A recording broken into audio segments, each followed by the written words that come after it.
After struggling with root access installation issues myself and testing numerous approaches, I finally uncovered several effective solutions to get your Kali Linux setup working, and I'm eager to share them with you now.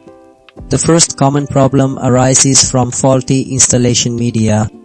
If your USB drive is bad or the downloaded Kali Linux file is broken, the installer simply cannot put the system files where they need to go, causing permission errors.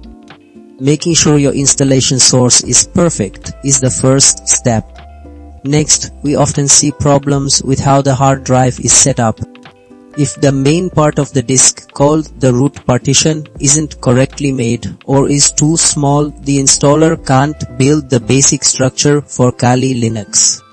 Fixing this with manual disk setup gives the operating system the space and permissions it needs.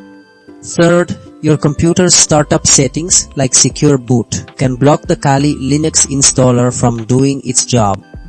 These settings are meant to keep your computer safe, but can stop new operating systems from writing to the disk. Changing these settings lets Kali Linux install without hidden walls. Finally, sometimes the automatic way Kali Linux tries to set up the main administrator account, called the root user, can have a glitch. Manually creating this root user and its password properly ensures the system has someone in charge from the beginning. This is critical to fix root access, failed error installing Kali Linux, making sure the operating system has all the necessary permissions to finish its setup smoothly and correctly.